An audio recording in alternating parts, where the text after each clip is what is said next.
시민이 선택한 뉴스 시선입니다. 3월 24일 시선 6번째 순서. 키워드는 반격 그리고 기억과 직시입니다. 헤드라인과 커버 스토리로 시작하겠습니다.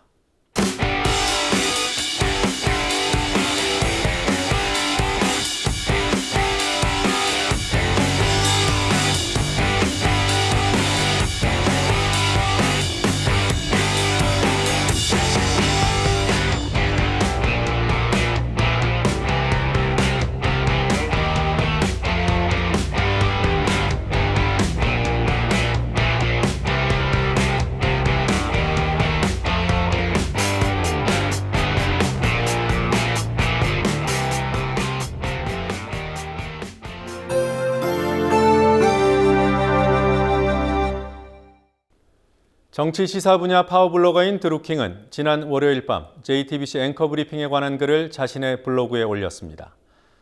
3월 20일자 앵커 브리핑, 그 배경과 의미라는 제목의 글이었습니다. 일파만파 시민 편집단의 꽤 높은 지지를 받은 이 글을 이해하기 위해 이 글이 나오기 이틀 전으로 가보겠습니다. 3월 18일, 홍석현 중앙일보 JTBC 회장이 사임 의사를 담은 이메일을 사원들에게 보냅니다. 23년간 몸담아온 회사를 떠납니다. 새로운 리더십이 회사를 이끌 때가 됐습니다. 대선 출마설이 끊이지 않았기 때문인지 그의 사임 선언은 출마 선언으로 해석됐습니다. 실제로 그의 이메일에는 이런 내용이 나옵니다. 우리는 상생과 공멸의 갈림길 그 기로에 서 있습니다. 그런 상황에 저는 안타까움을 넘어 무거운 책임감을 느끼고 있습니다. 오랜 고민 끝에 저는 국민의 한 사람으로서 대한민국의 미래를 위해 작은 힘이라도 보태기로 결심했습니다. 전형적인 출마 선언문처럼 보입니다. 바로 이어서 보도된 중앙선대위 인터뷰에서 대선 출마 입장을 묻자 홍 회장은 이렇게 답합니다. 거기에 대한 확실한 입장을 밝히긴 어렵습니다. 앞으로 뭘 더 할 수 있을까 하는 고민은 하고 있습니다. 대선 출마까지는 변수가 많겠지만 정치를 하겠다는 뜻은 분명해 보입니다. 재력을 거머쥔 자가 중앙일보와 JTBC를 발판으로 권력까지 노리는 것일까요? 불똥이 JTBC와 손석희 앵커에게까지 튀었습니다. 공교롭게도 이 무렵 문재인 후보 관련 JTBC 보도가 문 후보 지지자들의 반발을 사면서 홍석현 회장의 대선 가도를 닦는 것이라는 공격을 받기도 했습니다. 그러던 중에 나온 JTBC 앵커 브리핑이 주목을 받았습니다. 3월 20일자 앵커 브리핑에서 손석희 앵커는 저널리즘과 책임을 말했습니다. 시대가 바뀌어도 모두가 동의하는 교과서 그대로의 저널리즘은 옳은 것이며 그런 저널리즘은 특정인이나 특정 집단을 위해 존재하거나 복무하지 않는다. 이 말은 JTBC가 홍석현 회장에 복무하지 않는다는 항변처럼 들렸습니다. 그리고 이 문구. 저는 비록 능력은 충분치 않을지라도 그 실천의 최종 책임자 중에 하나이며 책임을 질 수 없게 된다면 저로서는 책임자로서의 존재 이유를 찾기 어려울 것입니다. 이 맺은 말은 JTBC가 홍석현의 도구가 될 경우 사퇴도 불사하겠다는 선언처럼 이해됐습니다. 다시 블로거 드루킹의 글로 돌아가 보겠습니다. 드루킹은 앵커 브리핑에 언급된 특정인이나 특정 집단을 이재용과 삼성으로 판단했습니다. 홍석현 회장의 사임을 보호막이 사라진 것으로 봤습니다. 중앙미디어그룹의 실질적 소유자이거나 막강한 지배력을 가진 삼성에 의해 홍석현 회장이 쫓겨났다는 시각입니다. 이재용 삼성전자 부회장이 비록 구속된 신분이지만 삼성그룹 내 장악력을 강화하고 자신을 구속에 이르게 한 JTBC의 책임을 묻는 과정이라는 얘기입니다. 필자는 이를 강조하기 위해 3월 17일자 한겨레 신문 기사를 인용했습니다. 어머니 내친 이재용. 홍석현 회장의 누나인 홍라희 씨가 갑작스럽게 리움 관장직에서 사퇴했다는 내용입니다. 한겨레는 찍어내기 정황이 강하다고 보도했습니다. 어머니도 찍어내는 판에 외삼촌은 그냥 놔뒀을까? 꽤 설득력이 있게 들리지만 아직은 추론입니다. 커버 스토리에서 굳이 추론을 다루는 이유, 중요한 문제이기 때문입니다. 홍석현 회장의 사임 자체는 중요하지 않아 보입니다. 대권을 바라고 사임을 했든 할 수 없이 정치에서 활로를 찾는 것이든 우리와 관련된 것은 출마하냐 아니냐, 권력 구도에 영향을 미치냐 아니냐일 뿐입니다. 상황에 맞춰서 경계하면 될 일입니다. 우리에게 중요하게 관련된 문제는 태블릿 PC 보도, 삼성 비판 보도가 가능했던 JTBC 보도본부에 변화의 우려가 생겼다는 사실입니다. 손석희 앵커 스스로 책임자로서 책임을 질 수 없게 되는 상황을 언급했습니다. 누가 그런 상황을 만들려고 하는지 모든 가능성을 열어두고 지켜봐야겠습니다. 제 역할 하는 언론이 너무 부족하기 때문입니다. 커버 스토리였습니다.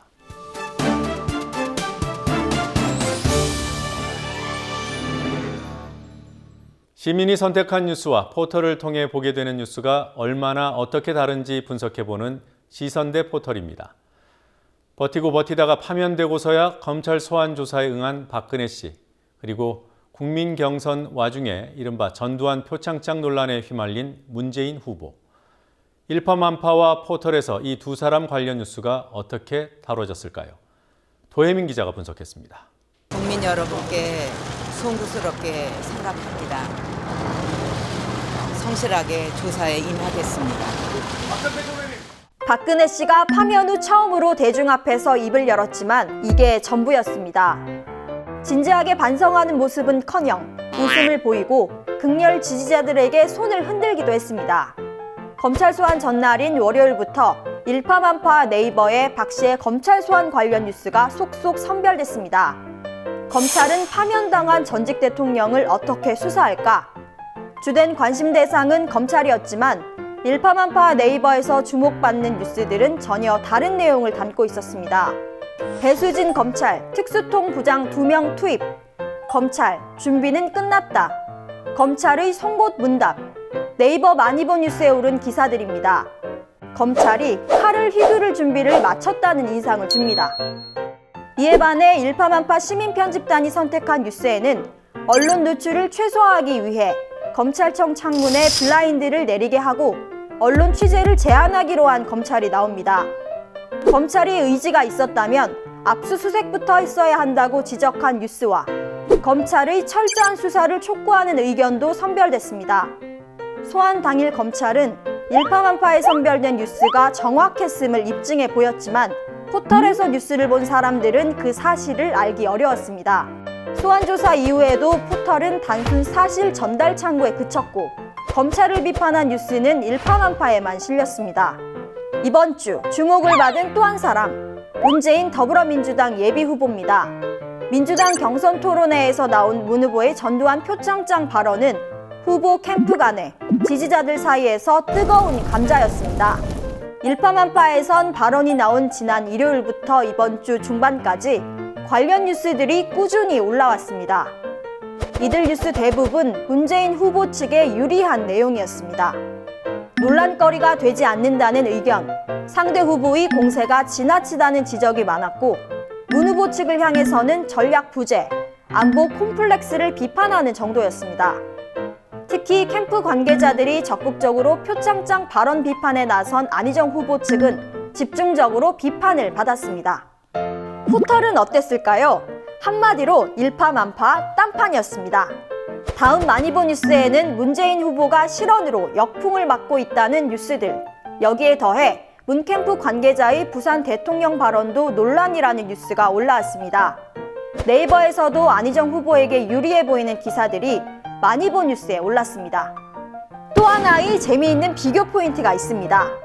지난 월요일 이재호 늘푸른 한국당 대표가 1년 내 개헌 후 사임을 내걸며 대선 출마를 선언한 뉴스, 정치에 대한 관심이 고조되고 있는 이번 주 많이 본 뉴스 50위 내에 정치 뉴스가 두세 건에 불과한 네이버에 이재호 출마 선언이 당당히 이름을 올렸습니다. 시선대 포털 도혜민입니다. 기자가 쓴 기사보다 더 뉴스다운 시민의 뉴스평을 전해드리는 시선 말씀이 뉴스에 달라 순서입니다. 모두 4건의 말씀을 골랐습니다. 하나씩 살펴보겠습니다. 용서는 피해자가 하는 것이지 가해자가 하는 게 아니다. 탄핵 심판에서 박근혜 측 대리인이었던 김평우 변호사가 궤변과 억지로 여론의 분노를 들끓게 하더니 미국으로 가버렸습니다. 그가 미국에서 보낸 영상 메시지에서 박근혜 전 대통령에게서 모두 용서하는 바다 같은 마음을 느꼈다고 말한 것이 주객 전도라고 꼬집는 글입니다. 국민들 불편하지 않게 언론 취재 철저히 보장하라. 지난 월요일 박근혜 씨 소환 조사 때 검찰이 안전과 경호를 내세워서 언론 취재를 통제했습니다. 검찰의 범죄 피의자 배려 때문에 국민이 불편해진다는 사실을 지적한 촌평입니다. 삼성의 취직을 원하니까 이재용을 구속해야 하는 것이다. 김우중 전 대우그룹 회장이 이재용 구속 지지 여론이 이율배반이라고 한 데 대한 글입니다. 김 전 회장은 삼성 취직 원하면서 총수의 구속을 원하냐고 말했지만 이재용 구속 이후 삼성전자 주가가 오히려 상승하는 등 회사가 좋아질 것이라는 기대가 나오고 있습니다. 과학을 전공했다지만 이런 현상들을 보면 한없이 초라해짐을 느낀다. 세월호가 인양되던 날 강원도 원주에서 촬영된 세월호 리본 모습의 구름 사진이 합성이 아니라고 합니다. 과학 전공자이자 생명공학 회사 운영자인 최형규 씨는 이에 대해 한없이 초라해진다고 적었습니다. 시선 말씀이었습니다.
시민이 선택한 영상, 시선 영상입니다. 이번 주 일파만파에서 가장 많은 지지를 받은 세월호 관련 영상을 먼저 보셨습니다.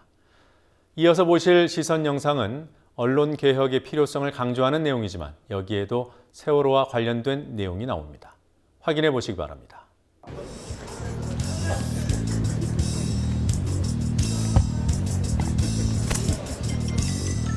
박상우 전국부장이 지난 7일 실종자 수색 작업에 투입된 잠수부의 죽음이 유가족의 지나친 조급증에 의한 것일 수 있다고 조급증에 걸린 우리 사회가 왜 잠수부를 빨리 투입하지 않느냐며 글을 떠민 건 아닌지 MBC 뉴스가 흉기로 지금 변하고 있는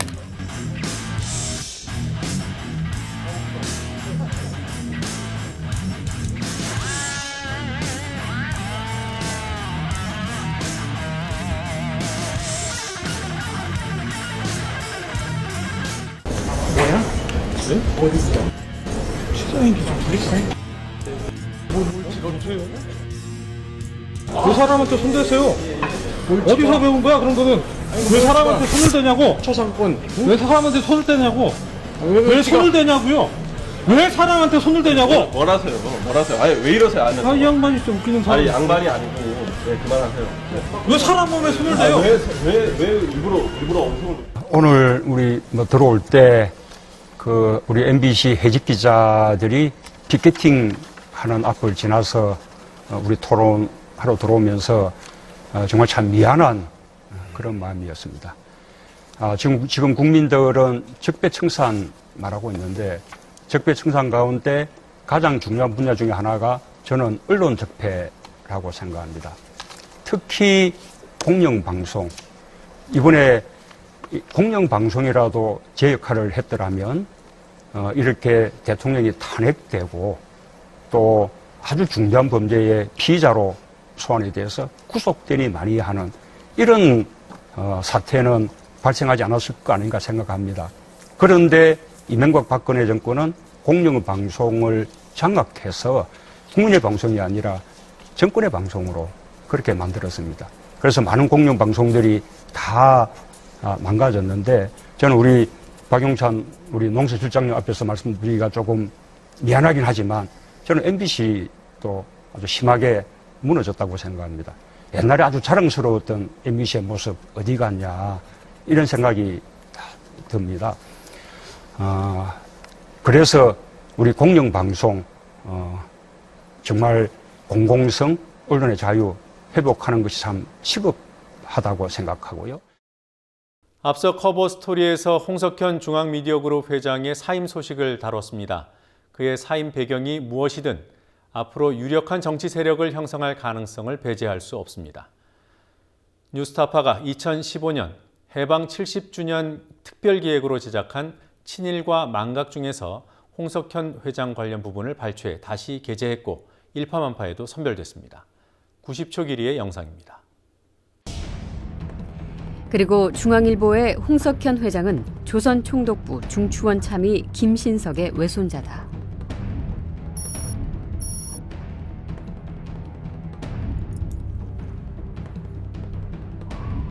일제시대 판사로 친일 인명사전에 오른 홍진기의 아들이기도 하다. 동아일보 김병관 회장의 차남 김재열과 삼성그룹 이건희 회장의 차녀 이서현과의 결혼에 세간의 이목이 집중됐다. 신랑 김재열은 친일파 김성수의 손자다. 김성수는 동아일보의 창업주의자, 고려대학교의 건립자다. 친일파 1,006명의 명단에 포함돼 있다. 신부 이서현 역시 중추원 참의를 지낸 친일파 김신석의 외증손녀다. 국내 최고의 재벌가와 언론 재벌의 사돈 맺기, 그것은 두 친일 가문의 결합이기도 했다.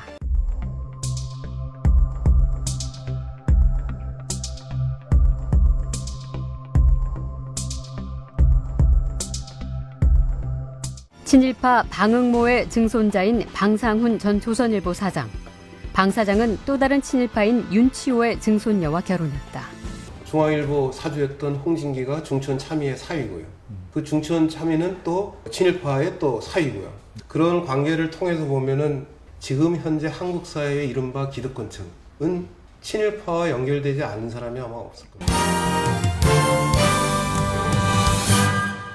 일파만파의 시민 편집단 가운데 주목받고 있는 시민 편집장을 초대해 그의 시선을 마주하는 시간, 나의 시선입니다. 반복해서 말씀드리지만 시민은 이미 보여주는 대로 보고 들려주는 대로 듣는 수용자로만 머물러 있지 않습니다. 직접 선별하고 공유하고 또 직접 만들어내기도 하는 1인 미디어들입니다. 오늘 만나는 시민 편집장은 1인 미디어의 역할을 오래전부터 한 발 앞서서 해온 분입니다. 지금도 세월호 인양 현장 취재에 가 있습니다. 미디어 문구 김정환 씨와 화상 인터뷰 진행해 보겠습니다. 김정환 씨 안녕하세요. 네, 안녕하세요. 네, 김정환 씨 이름은 몰라도 미디어 문구는 별도의 설명이 필요 없을 겁니다. 바로 현장 상황부터 여쭤보겠습니다. 지금 어디에 계십니까? 지금 제가 있는 곳은 그 목포 신항에 있습니다. 팽목항에서 목포 신항으로 이동하셨어요? 네네, 조금 전에 도착해가지고 네, 지금 현장이 어떻게 돌아가고 있는지 분위기를 지금 스케치하고 있습니다. 예. 팽목항에서도 그 인양 장면 취재를 하셨죠? 네네. 네, 언제 내려가셨어요? 3일 전에 내려와서 네. 그 다음 날 바로 이제 인양 현장으로 들어가서 그 세월호 미수습자 가족분들하고 같이 그 하루 동안 그 이제 인양 과정을 지켜보면서 그 가족분들의 이제 목소리를 영상에 담아서 이제 SNS 통해서 알려주기도 하고 그랬습니다. 예. 그럼 이제 인양된 세월호가 목포 신항으로 옮겨지는 거죠? 네네. 예, 앞으로 일정이 어떻게 됩니까? 그 일정은 이제 발표가 됐는데 그게 계획대로 이제 할지는 모르겠어요. 네. 그래가지고 최종적으로 이쪽 목포 신항으로 세월호가 옮겨져서 이제 그 미 수습자들을 비롯한 이제 그 조사를 하게 되는데, 네, 그 계획대로라면 4월 3일에서 4일 정도에 이곳에 이제 도착할 것으로 예상하고 있습니다. 네. 팽목 현장 취재뿐만 아니라 뭐 세월호 특조위 또 유가족 취재, 미디어 문구가 그 세월호에 관한 취재 비중이 상당히 높은 것으로 알고 있어요. 뭐 우문이겠습니다만 세월호 취재 비중 특별히 많이 두는 이유가 있습니까? 그 우리나라에서 가장 그 비참했던 그런 역사의 현장이었고, 그래서 그 발생 때부터 제가 처음에 그 팽목항에 바로 가서 이제 현장을 기록했었는데, 그게 그 사건이 아직 마무리되지 못한 상황에서 저까지 이제 그냥 눈 감기에는 제 카메라가 이제 좀 그럴 것 같아가지고 끝까지 이 마지막 그 미술사들이 가족품으로 돌아올 때까지라도 카메라를 놓지 말자 이곳 향한 그런 다짐으로 이제 계속해서 세월호 3사 관련해서는 이제 여기 뭐 안산도 갔다가 광화문 농선장에도 갔다가 평목항에도 갔다가 해서 계속해서 영상으로 기록을 하고 있었습니다. 언론이 꾸준히 관심을 보이다가 이번에 또 뭐 취재를 했으면은 뭐 별 생각이 없었을 수 있는데 뭐 그동안 외면하다가 또 인양한다니까 몰려든 거 아니겠습니까? 그게 우리나라 언론들이잖아요. 원래 모습이고. 그래서 항상 미술자 가족분들이 하는 말이 그 인터뷰하고 돌아갈 때 이제 그 뒷모습이 우리나라 언론인들의 모습이라고 항상 저한테 이야기하고 막 그랬었거든요. 왜 그러냐면 돌아서서 갈 때 이제 다시는 관심 보이지 않고 이렇게 뭐 세월호가 인양된다거나 3주기가 다가온다거나 그때 이제 항상 관심을 다시 이제 가져주더라고. 이제 일반적인 얘기를 좀 해보겠습니다. 우리 미디어몽고 김정환 씨는 아무래도 혼자 취재하고 보도하기 때문에 보도 대상에 대한 선택과 집중이 어느 매체보다 더 중요한 것 같아요. 네. 어떤 기준으로 선택하고 취재하십니까?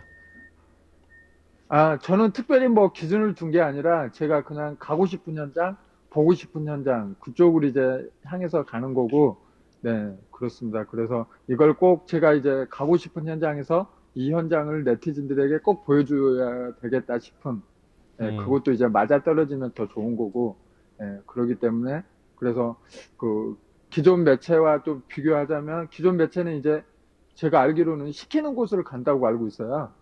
근데 저는 이제 그 현장을 좋아서 가기 때문에 그게 차이점이라면 또 차이점이라고 할 수 있을 것 같아요. 그 미디어몽고 채널이 웹사이트도 있고 또 SNS 채널들도 있죠. 네네. 예, 어느 채널에서 반응이 가장 좋습니까? 저는 그 다른 언론사들이 이제 포털에 들어가길 좋아하잖아요. 예. 근데 저는 반대로 행복한 게 뭐냐면 포털에서 독립했어요. 그래서 저는 트위터나 페이스북을 통해서 유튜브에 이제 영상을 업로드하고 페이스북이나 트위터를 통해서 이제 홍보를 하는데 주로 이제 그 페이스북하고 트위터가 주 제 홍보 무대죠. 김정환 씨께서는 1인 미디어가 생업이기도 해요. 네. 네. 그래서 뭐 이런 질문 어떨까 모르겠습니다만 그 많은 1인 미디어 하고 싶어 하시는 분들이 생계 걱정을 사실 하고 있기 때문에 여쭤보겠습니다. 1인 미디어는 수익도 생기는 일입니까? 저 같은 경우는 그 수익보다는 이제 그 후원자들이 이제 후원을 해줘가지고 그분들의 이제 힘을 바탕으로 이제 여기저기를 이제 발로 뛰고 있죠. 그 시민 사회가 1인 미디어 하나하나씩 만들어내고 있는 과정인 것 같아요. 네, 맞아요. 지금 시대가 1인 미디어 시대로 이제 가고 있고, 이제 휴대폰만 있으면 누구나 이제 현장을 중계할 정도로 시스템도 많이 좋아졌고. 자, 지금 경찰 조사 받는 사건이 있죠? 네네. 네, 그게 어떤 사건이었죠? 그때 그게 어떤 사건이었냐면 그 반기문 총장이 이제 평목항을 방문한 적이 있었어요. 네. 그때 이제 그 지역구인 그 안산 단원구 지역구인 그 박순자 의원이 그때 와가지고 안내를 했었는데 그때 그 현장을 촬영하면서 박순자 의원이 그 가족분들 이름도 모르고 잘못 소개하고 막 그 뭐라고 했지? 제가 문제 삼았던 건 뭐였냐면 태도였거든요. 그때 뭐 가족분들을 오라고 해라 뭐 해라 해가지고 막 그런 태도를 문제 삼아서 끝까지 이제 그 상황을 지켜보다가 그 돌아갔을 때 이제 제가 너무 화가 나가지고 그걸 이제 평소에 그 가족분들한테 이제 물어봤었죠. 이 박순자 의원을 아냐고 그랬더니 박순자 의원을 모른다고 그러더라고요. 그래서 많이 보지도 못했고 그래서 제가 그런 상황 같은 걸 이제 그 트위터에 글을 남겼었죠. 근데 그걸 문제 삼아가지고 이제 고소를 해가지고 생애 2번째 고소를 당했던 그런 일입니다. 예, 부담스럽진 않으세요?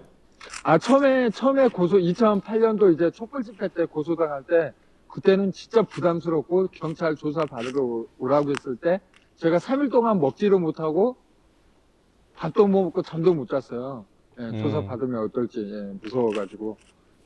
지금은요? 그랬는데, 지금은 이제 그 글에 대한 제가 뭐 왜곡했다거나 아니면 뭐 잘못했다거나 그러지를 않기 때문에, 이번 경찰 조사에서도 떳떳하게 조사를 받았고, 제 뭐 이야기를 솔직하게 했었고, 그래서 특별히 무섭다거나 그러진 않습니다. 네. 이제까지 이슈 현장에서도 마찬가지고 항상 그 경쟁 뭐라고 해야 되지? 뭐 막 문제가 되는 그런 현장에 많이 갔었지만 저는 뭐 한 번도 고소당한 적이 없거든요. 그런 영상 올릴 때. 그랬던 것처럼 이제 트위터나 페이스북을 통해서도 항상 현장에 있는 그대로의 소식을 올려서 알렸기 때문에 뭐 특별히 그거 가지고 고소당한다거나 뭐 그랬다고 해서 뭐 유축되거나 그러진 않고. 근데 어제 또 제가 세월호 인양 현장에 있었는데 미수습자 가족분들 만나러 왔더라고요. 박순자 의원이요?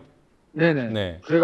그래가지고 뭐 주변에서 빨리 가서 뭐 고소 취하해달라 뭐 해달라 뭐 이야기하라고 그랬는데 뭐 그냥 저는 정정당당하게 그러면 또 이제 죄송하다고 뭐 이야기해야 될 것 같아서 그냥 그건 아닌 것 같아가지고 그냥 법정 싸움으로 가서 정정당당하게 무죄 받으려고 어제 안 갔었죠. 네. 자, 나의 시선 공통 질문 드리고 마무리하겠습니다. 먼저 시민 편집장의 5대 예언을 들어보는 순서입니다. 미리 드렸던 5가지 질문에 단답식으로 짧게 답해 주시면 되겠어요. 자. 제가 여기에서 좀 약간 죄송한 말씀 드리고 싶은 게 네. 제가 지금까지 이제 뭐 대선 상황이 어떤지를 제가 관심을 갖지 못했거든요. 그에 이제 사회적인 이슈 같은 걸 이제 신경 쓴다고 이제 뭐 국정화 교과서나 위안부 피해자 할머니들의 문제나 아니면 이렇게 세월호 참사처럼 이렇게 거기를 많이 다녀가지고 제가 지금 경선 상황이 지금 어떻게 진행되고 있고 그런지를 제가 신경을 못 썼어요. 네, 그래가지고 그거에 대한 답변이나 그런 건 후보가 누가 뭐 출마했는지는 알지만 그 위의 상황은 지금 어떻게 돌아가고 있고 지금 어떻게 진행되고 앞으로 어떻게 될지 상황을 제가 지금 파악을 못 해가지고 이거에 대한 답변은 제가 뭐 잘 알지를 못해가지고 어떻게 해야 될지 좀 약간 죄송스러워가지고. 아닙니다. 죄송해야 할 일 아니고요. 이렇게 솔직하게 말씀해 주셔서 고맙습니다. 네. 자, 그럼 공통 질문 하나 더 있는데 그거 끝으로 드리겠습니다. 우리 시청자들께 추천해 주고 싶은 SNS 계정이나 사이트 있으면 소개해 주시죠. 네. 그 페이스북에서 저와 이제 함께 활동하고 있는 1인 미디어인 길바닥님을 이제 소개하고 싶습니다. 길바닥 저널리스트요? 네네. 네. 지금도 현장에 같이 가셨나요? 네, 지금 팽목항 현장에 있고 세월호 인양 현장에 있고 저는 목포 신항에 있고. 네. 네, 저희가 방송 준비하면서 그 김정환 씨가 잠깐 자동차 그 번호판을 보여주셨는데요. 네. 우리 시청자 여러분께도 한번 보여주셨으면 좋겠어요. 네네. 지금 제가 그 목포 신항에 와서 이렇게 인터뷰를 하고 있는데 그 놀랬던 게 뭐냐면 우연찮게 그 자동차 그 넘버를 봤더니 번호를 봤더니 그 차 번호가 깜짝 놀랐어요. 네. 한번 보여드릴까요? 예. 같이 한번 보겠습니다. 네. 어떤 차인지 번호가 어떤지 지금 주차되어 있는 차량인데 우리 취재진 차량은 아니고요. 네. 여기 지금 주차되어 있는 0416이네요. 네. 그러니까 우연히 발견한 차량이라는 거죠? 네, 바로 이렇게 바로 옆에 있던 아까 전에 인터뷰했을 때 바로 옆에 있던 차량인데 딱 봤더니 4월 16일 그 번호 차량이더라고요. 그래가지고 보고 깜짝 놀랐었어요. 예, 알겠습니다. 자, 오늘 불편한 가운데 그리고 또 바쁜 가운데 인터뷰 응해 주셔서 고맙고요. 앞으로 일파만파 시민편집단 활동도 왕성하게 해주시기 바랍니다. 고맙습니다. 네, 알겠습니다. 네, 고맙습니다. 고맙습니다.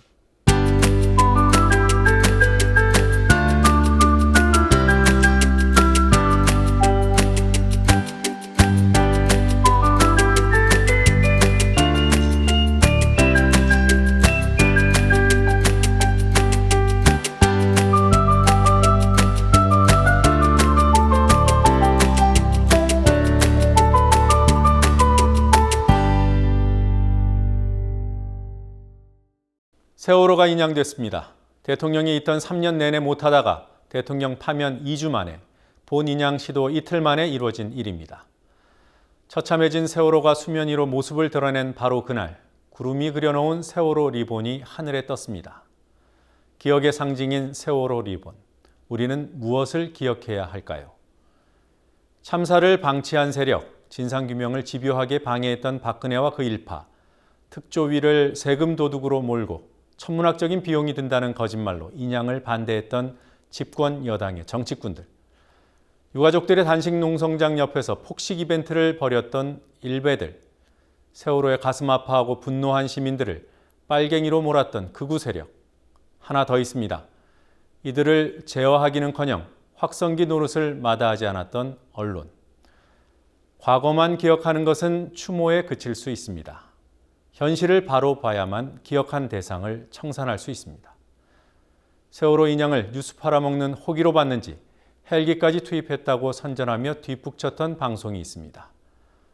불과 한 달 전 세월호 폄훼 세력이 주최한 극우 집회에 참석해 박수와 환호를 받고 한편임을 과시했던 아나운서가 심각한 표정으로 생중계를 맡았습니다. 그리고 이 한 장의 사진. 여기에 우리가 직시해야 할 현실이 고스란히 담겼습니다. 대선 후보 토론회를 주최한 방송사의 토론회 책임자가 후보를 맞이하는 장면입니다. 그는 세월호 유가족들을 가리켜 그런 놈들 조문해 줄 필요 없다고 말했던 자입니다. 민간 잠수사가 세월호 수색 중 숨지자 이를 유가족의 조급증 탓으로 몰았다가 기레기로 불렸던 자입니다. 우리는 이런 부류의 자들이 지금 어떤 표정으로, 어떤 자세로 반격의 국리를 하고 있는지 똑바로 지켜봐야 합니다. 시선 이번 주 순서 여기서 마치겠습니다. 시청해 주신 여러분 고맙습니다.